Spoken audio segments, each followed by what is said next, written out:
नमस्कार बच्चों, good morning. कल हम पढ़ रहे थे पार्ट दो में ललघर के हम पढ़ रहे थे बाघ। क्या पढ़ रहे थे? बाघ पढ़ रहे थे, जिसमें हमने पहला और दूसरा तो पढ़ लिया है। आज हम पढ़ेंगे तीसरा। देखते हैं। आई सीधी राह से गई न सीधी राह, सुषम सेतु पर खड़ी थी बीत गया। ये सुषम क्या होता है? ये नाड़ी तंत्र होता है। ये होता है नाड़ी तंत्र। ठीक है। जेब टटोली कोड़ी न पाई, यानी कुछ भी नहीं मिला। कोड़ी यानी कुछ भी नहीं मिला, कोड़ी मात्र भी कुछ प्राप्त नहीं हुआ, है ना। कुछ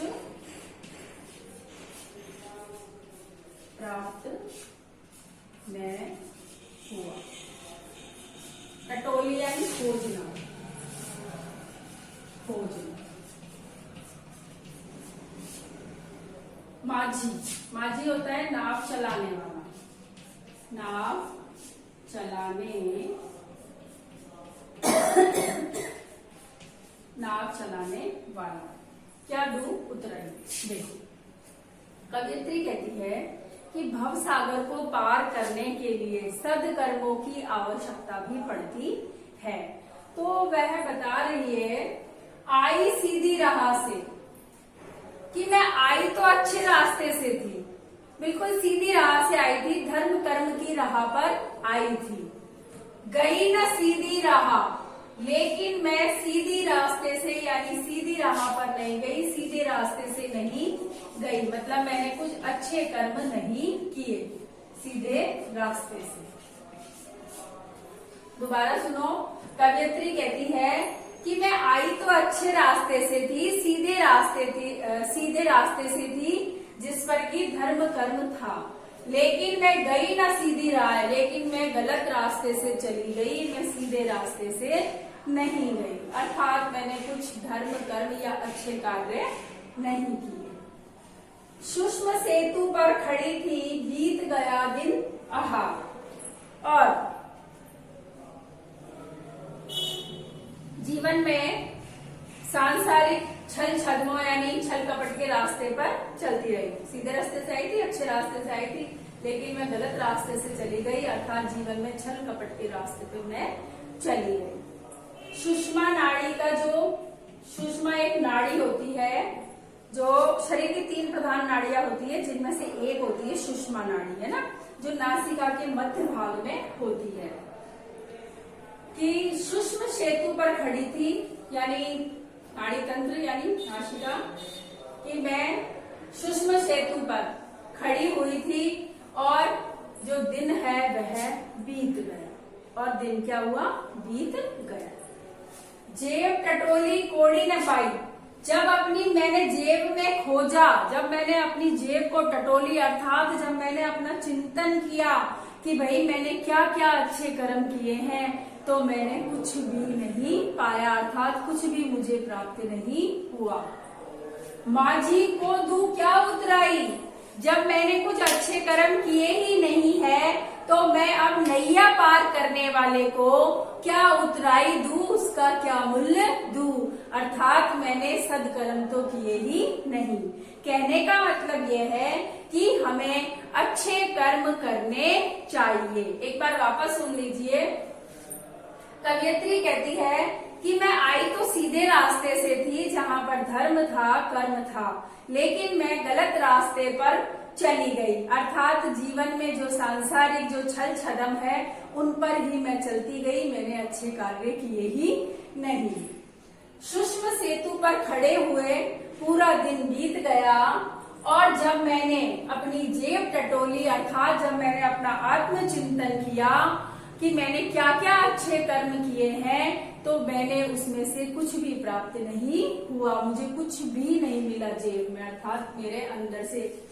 माझी को दू क्या उतराई, अब मैं इस भव सागर को पार करने के लिए जो नैया को पार कराएगा, मैं उसको क्या मूल्य दूं। अर्थात हमेशा अच्छे कर्म करने चाहिए। अगला देखते हैं। थल थल में बसता है शिव ही, भेद न कर क्या हिंदू मुसलमान, ज्ञानी है तो स्वयं को जान, वही है साहिब से पहचान। साहिब यानी ईश्वर, भगवान, प्रभु, कुछ भी कह दो, है ना। अब देखो थल थल, थल थल यानी सभी जगह, सर्वत्र, सभी जगह हो जाएगा थल थल का सभी जगह। क्या होगा? सभी जगह। थल थल में बसता है शिव ही। कवयित्री कहती है कि सभी जगह भगवान शंकर अर्थात ईश्वर बसता है। कौन बसता है? ईश्वर रहता है, बसता है। भेद न कर क्या हिंदू मुसलमान, और ये भेदभाव नहीं करना चाहिए कि क्या हिंदू है, क्या मुसलमान है, कौन हिंदू है और कौन मुसलमान है।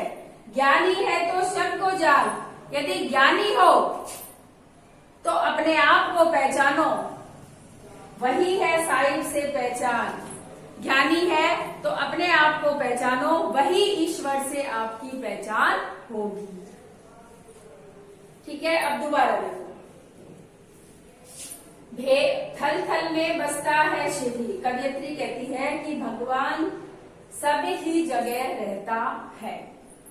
भेद न कर क्या हिंदू मुसलमान, हमें ये भेद नहीं करना चाहिए कि कौन हिंदू है और कौन मुसलमान है, क्योंकि हम सब ईश्वर के, खुदा के बनाए हुए ही बंदे हैं। ज्ञानी है तो स्वयं को जान, यदि इतना ज्ञानी है, इतना जाति पाति का भेदभाव करता है, तो पहले अपने आप को तो जान ले कि तुम कौन हो। पहले अपने आप को जान लो, वही है साहिब से पहचान। जब अपने आप को जान लोगे तो वही आपकी ईश्वर से पहचान होगी। इन दोनों का मैंने आपको अर्थ करवा दिया है। अब जैसे कल मैंने कहा था कि इनका अर्थ कर लेना, तो वैसे ही आपको इन दोनों का भी अर्थ करना है। मैं यहाँ डायरी नोट कर देती हूँ, डायरी में लिख दो आप। वाक 3 और 4 का अर्थ करो। कौन सा पार्ट है ये? पार्ट 2। ठीक है, ये करना है आपको। 3 और 4 का अर्थ करो, पार्ट 2। ठीक है, वाक 3 चौथे का अर्थ करना है, और कौन सा पार्ट है ये? पार्ट 2। ये आपको डायरी नोट करनी है। यदि फिर भी कुछ समझ में नहीं आता है तो आप कमेंट बॉक्स में लिखना। कमेंट बॉक्स में नहीं लिख सकते हो तो आप डायरेक्ट कॉल भी कर सकते हो। ठीक है, आज की क्लास में बस इतना ही। अगली क्लास में फिर मिलेंगे, और इसके जो प्रश्नोत्तर या शब्दार्थ जो भी है वो मैं आपको लिख करके और पीडीएफ के रूप में आपके ग्रुप पर सेंड कर दूंगी। आपको होमवर्क वहां से मिल जाएगा। लेकिन आज का आपका होमवर्क यही है, इन दोनों का, तीसरे का और चौथे का जो ये वाक है, इनका आपको हिंदी अर्थ करना है। आज की क्लास में बस इतना ही। अगली क्लास में फिर मिलेंगे।